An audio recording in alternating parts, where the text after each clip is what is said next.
เมื่อตอนเช้าเคล้าชื่นระรื่นรสพอสายหมดลมลับลงดับขันเมื่อตอนสายได้สนุกสุขครันพอบ่ายพลันชีวาลงขาดรองเมื่อตอนบ่ายรายล้อมพร้อมหน้าญาติพอเย็นขาดชีวาลงคาหมอนเมื่อตอนเย็นเล่นสนุกไม่ทุกร้อนพอค่ำมอนมวยมิตรนิจจังขอถวายความนอบน้อมแด่พระรัตนตรัยมีพระพุทธเจ้าเป็นต้นขอถวายความเคารพพระมหาเถระพระเถรานุเถระเจ้าคณะพระสังฆาธิการทั่วโลกมีพระเดชพระคุณพระธรรมเสนาบดีเจ้าคณะภาค7วัดพระธาตุไวสุเทพเป็นต้นขออำนวยพรแด่ท่านผู้ฟังท่านผู้ชมสาธุชนพุทธบริษัททั้งหลายมี FC ตัวจริงท่านสุริยันคำปาเป็นต้น วันนี้ท่านสุริยันคำปาเข้ามาแต่หัวรุ่งเขาเรียกว่าไก่ยังไม่ทันโหสุริโยยังไม่จับขอบฟ้าป่าหน้าธรรมะยังไม่ทันเสร็จเข้ามาแล้วโอ้โหโมทนา เป็นอย่างยิ่งเย็นวันนี้รายการธรรมะหลังธรรมะเย็นบันทึกเสียงล่วงหน้ามา1 ชั่วโมงกับ35 นาที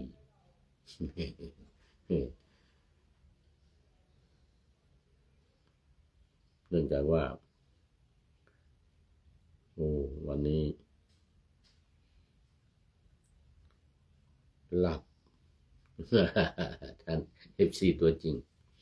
เพิ่งตื่นเมื่อกี้เนี่ยก็เลยจวนเวลาไปนิดหนึ่งเนี่ยบางทีท่านพระครูสมุวิสุวัตรวรกิจโจอาจจะไม่ทันอาจจะทำ MP3 ให้ไม่ทันด้านทางสถานีก็คงจะต้องโหลดเอาจากFacebook ไลฟ์นี้เพราะฉะนั้นจะต้องระมัดระวังพยายามไม่ให้เกินเวลา ไม่ให้เกินเวลาเพราะว่าไม่มีใครตัดให้ ถ้าล่วงหน้านานๆท่านพระครูได้ทำ MP3 จะได้ตัดออกอันนี้ก็ไม่เป็นไรทางสถานีก็โหลดเอาจาก Facebook ไลฟ์นี้เลยตอนนี้ก็มีประชาสัมพันธ์เล็กน้อยเรื่องงานการประชุมเพลิงท่านอาจารย์พระมหาวิษณุจารุธรรมโมในวันที่22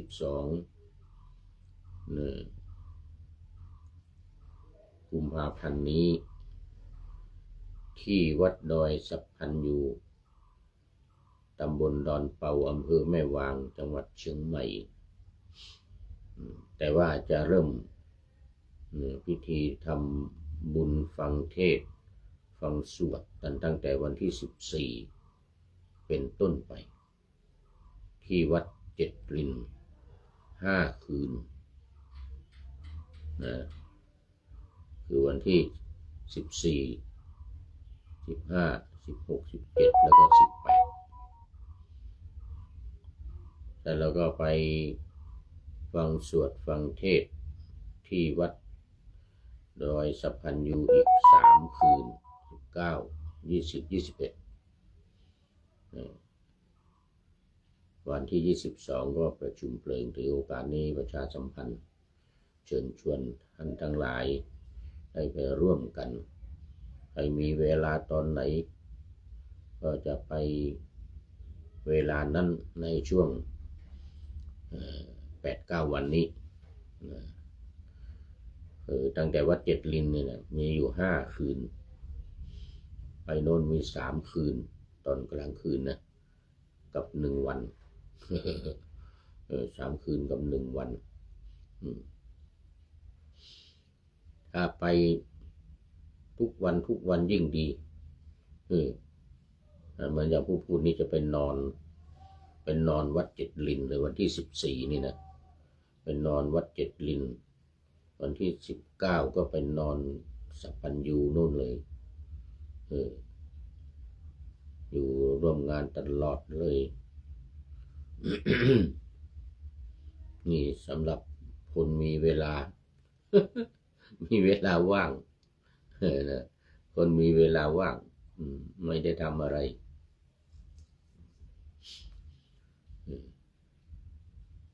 ช่วงนี้ก็รอเล่มพาสปอร์ตหนังสือเดินทางก็คงจะปลายเดือนนี้แหละนะอันนี้ก็เข้ามาสู่เนื้อหาสาระของธรรมะต่อจากเมื่อวานก็คือเรื่องปฏิจจสมุปบาทปฏิจจสมุปบาทซึ่งเป็นหนึ่งในอารมณ์ของวิปัสสนาที่สำคัญยิ่งในการที่จะทำให้เราเข้าใจชีวิตเข้าใจธรรมชาติของคนและสัตว์ตลอดถึงสรรพสิ่งทั้งหลายต้นไม้ใบหญ้าภูเขาลำธารแม่น้ำตลอดถึงมหาสมุทรมันอยู่ตรงนี้เท่านั้นคือปฏิจจสมุปบาท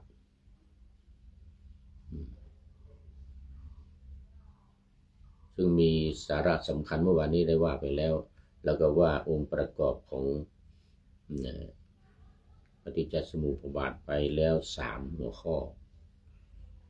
ทบทวนสาระสำคัญก็คือคำว่าปฏิจจสมุปบาทเนี่ยมาจากคำว่าปฏิจจคำหนึ่งแล้วก็สมุสมะเนี่ยนะสมะคำหนึ่งแล้วก็ปาทะอุปาทะการเกิดขึ้นอุปาทะคือการเกิดขึ้นสมะแปลว่าพร้อมการเกิดขึ้นพร้อมกันปฏิจจนี่แปลว่าอาศัยอาศัยหรือสืบต่อสืบเนื่องสิ่งนี้เกิดสิ่งนี้จึงเกิดสิ่งนี้มีสิ่งนี้จึงมีอย่างนี้เป็นต้นนะเมื่อสิ่งนี้มีสิ่งนี้จึงมีเพราะสิ่งนี้เกิดขึ้นสิ่งนี้จึงเกิดขึ้นหรือเมื่อสิ่งนี้ดับสิ่งนี้ก็ดับลงมันมีเกิดมีดับความหมายมันก็คือแปลว่าการเกิดขึ้นพร้อมแห่งธรรมทั้งหลายเพราะอาศัยกันเรียกอีกอย่างหนึ่งว่าอิทัปปัจจยตาศัพท์นี้ท่านพระเดชพระคุณหลวงพ่อพุทธทาสเน้นมากเลย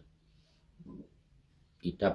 ปัจจยตานี่นะ ไม่ค่อยมีใครพูดไม่ค่อยมีใครอธิบายกันหรอกแต่พระเดชพระคุณหลวงพ่อ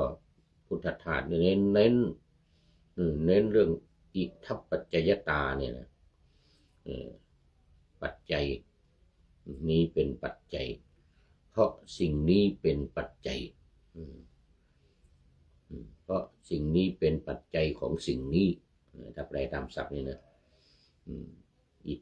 ทังแปลว่านี้ปัจจัยตาเนี่ยแปลว่าปัจจัยหรือต้นเหตุหรือสิ่งที่ก่อเกื้อกูลเนี่ยเราเนี่ยนะครับคำว่าปัจจัยเนี่ยนะ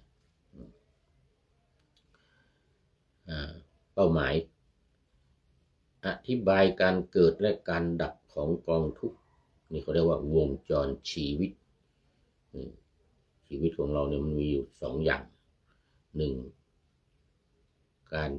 เกิดทุกข์สองการดับทุกข์เท่านี้ถ้าไอ้ที่สำคัญก็คือไอ้ตัวหลังการดับทุกข์นี่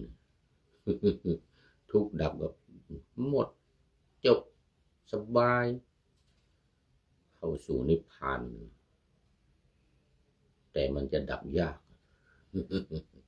มันดับยาก3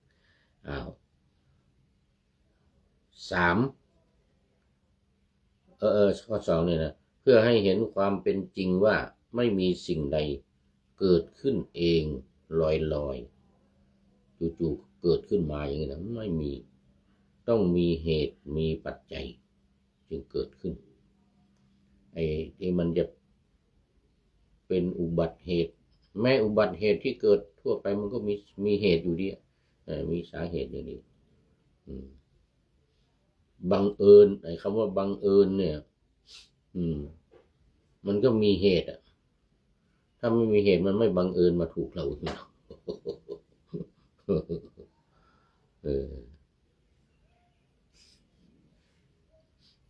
นะ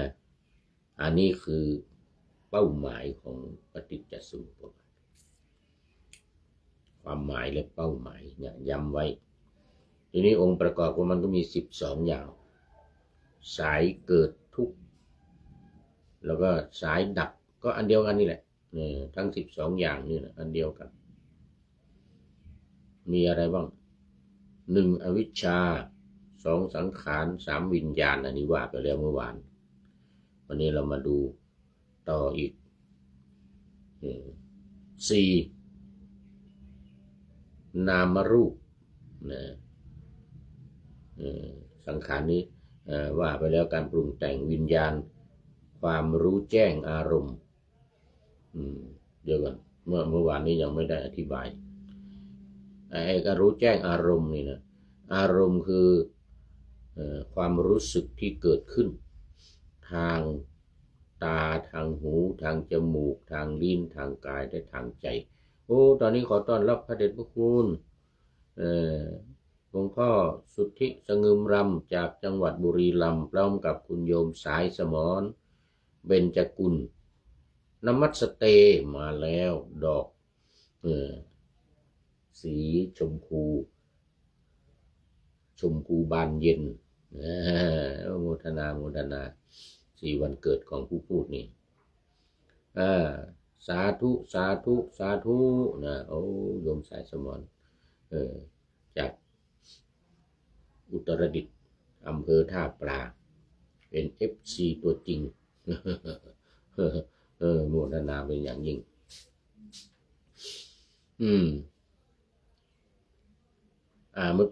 อารมณ์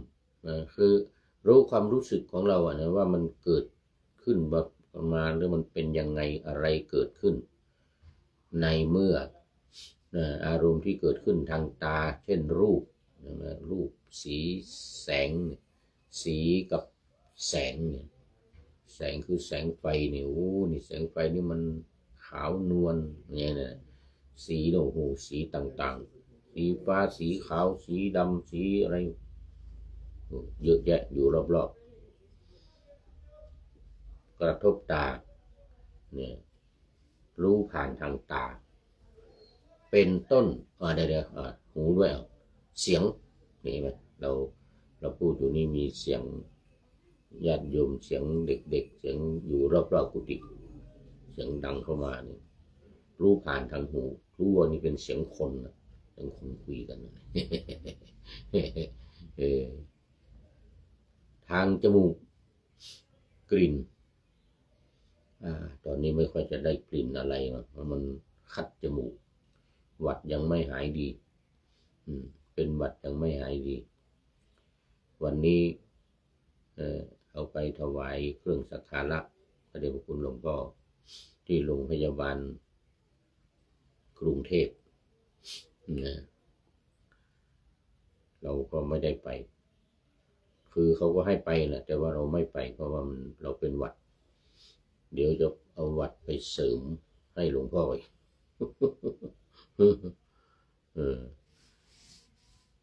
หลวงพ่อยิ่ง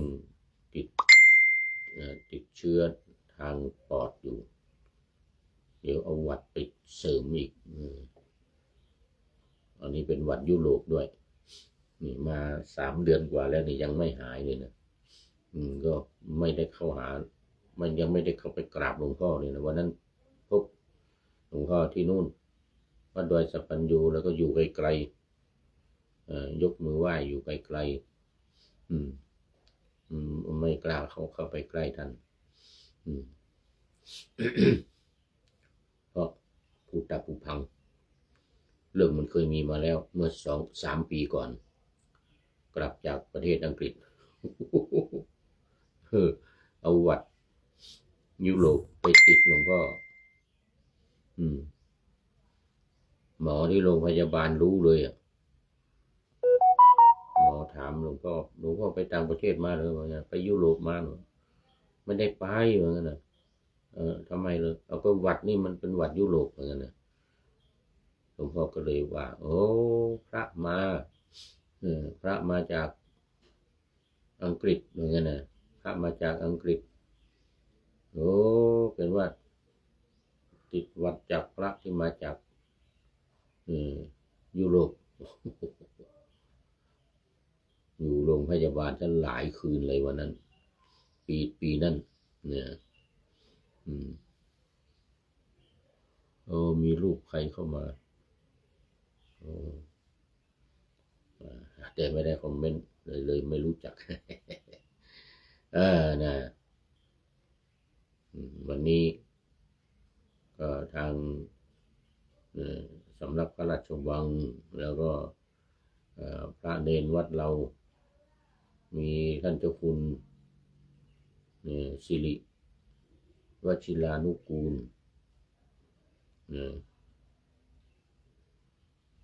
สิริวชิรานุกูลสิริวชิรานุกูลเป็นต้นพากันไปถวายสักการะพระเดชพระคุณหลวงพ่อที่โรงพยาบาลกรุงเทพไอ้จมูกที่ไม่ค่อยได้กลิ่นนี่นะจมูกไม่ค่อยได้กลิ่นอะไรมันคอยจะคัดจมูกไว้จะตันจมูกตันนี่เป็นหวัดนี่นะตอนนี้ขอต้อนรับในโยม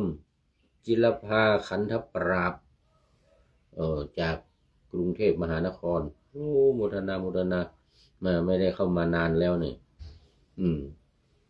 ไม่ได้เข้ามานานแล้วโมทนาเป็นอย่างยิ่งสาธุ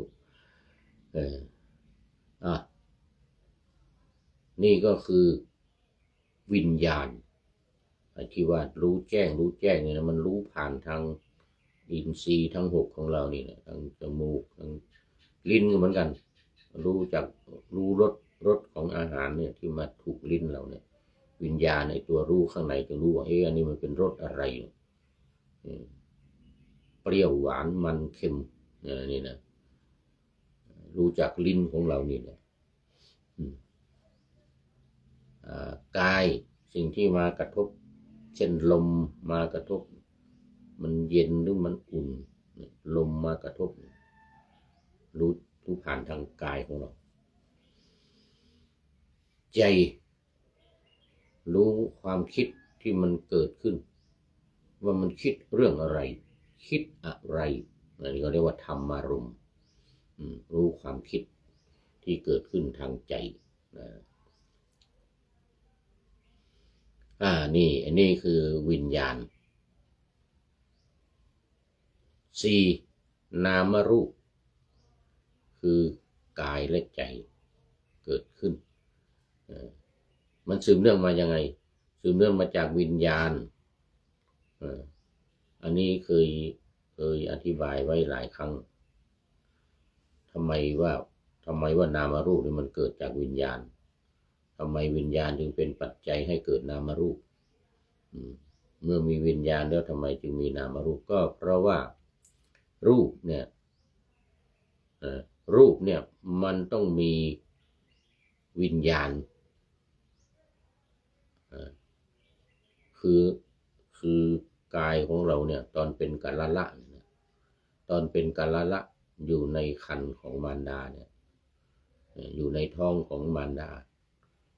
ต้องมีวิญญาณเข้ามาปฏิสนธิก่อนจึงจะเป็นคนตอนนี้ขอต้อนรับแม่ชีอรวรรณมณีรัตนโชติกราบนมัสการเจ้าข้าว่าสาธุสาธุจากหาดใหญ่น้ำท่วมหาดใหญ่เป็นยังไงเนาะนี่ดีแล้วหรือยังนี่น้ำท่วมหาดใหญ่นี่นะรู้สึกเดือดร้อนหนักเมื่อ2-3 เดือนที่ผ่านมา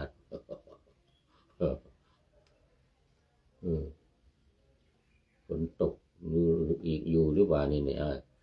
อำเภอหาดใหญ่จังหวัดสงขลาคงสบายดีไม่ชีคงสบายดีฉลองปริญญาไปแล้วเนี่ยปริญญาโทรับปริญญาไปแล้วเนี่ยเมื่อเดือนมกราก่อนนั้นแล้วก่อนหน้านั้นเดือนธันวาขออนุโมทนาด้วยรับปริญญาบัตรปริญญาโทไปแล้วมีความภาคเพียรพยายาม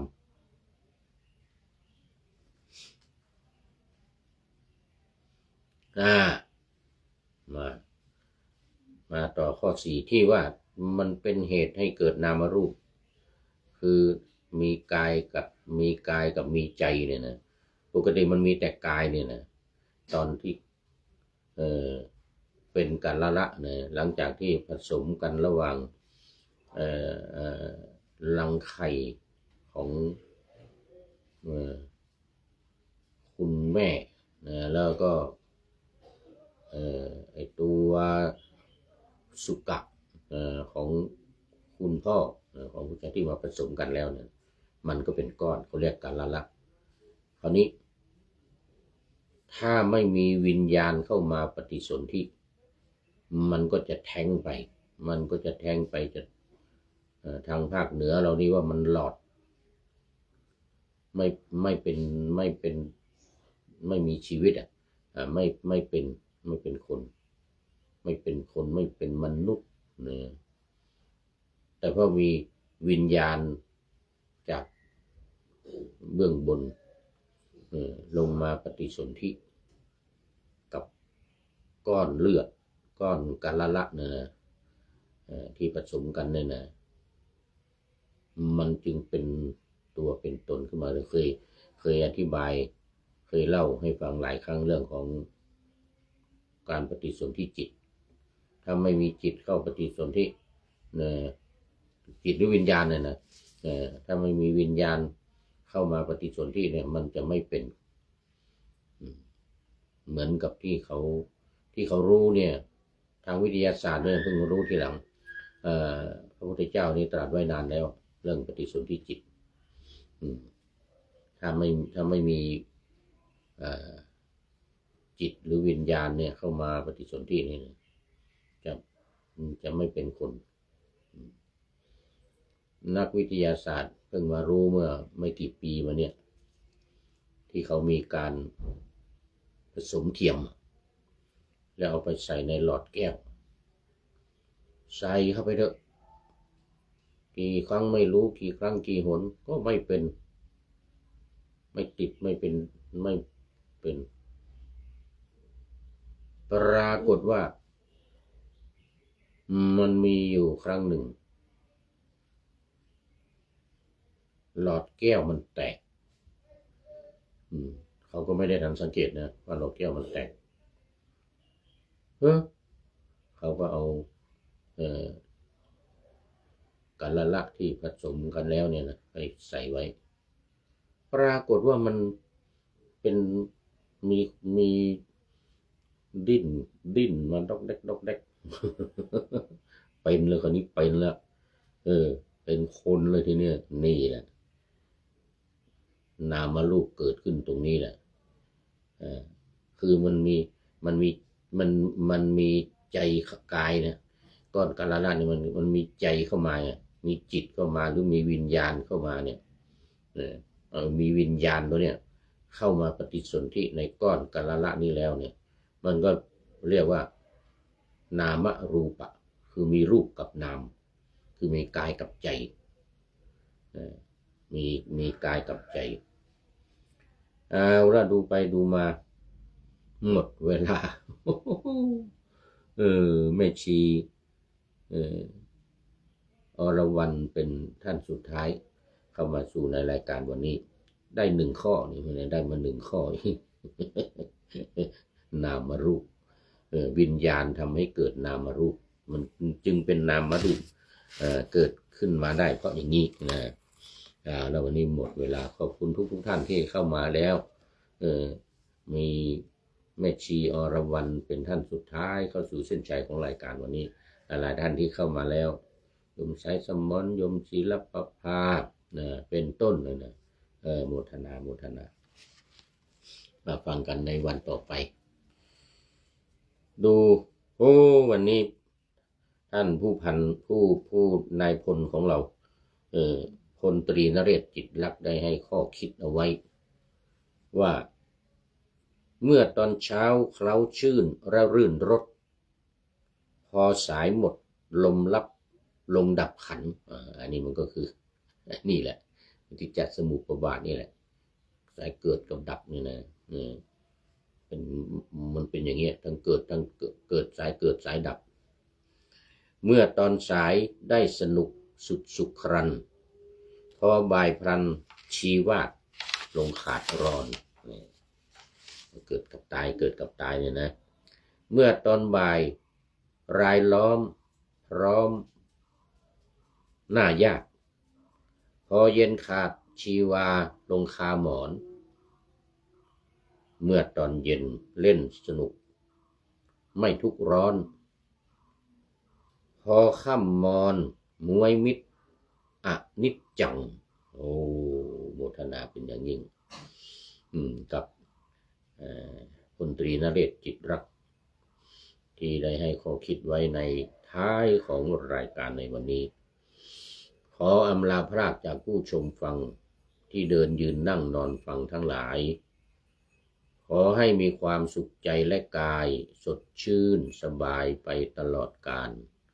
นำเอาธรรมะไปปฏิบัติเพื่อให้กำจัดทุกข์ใหญ่ภัยพานคนเกิดตายในวัฏสงสาร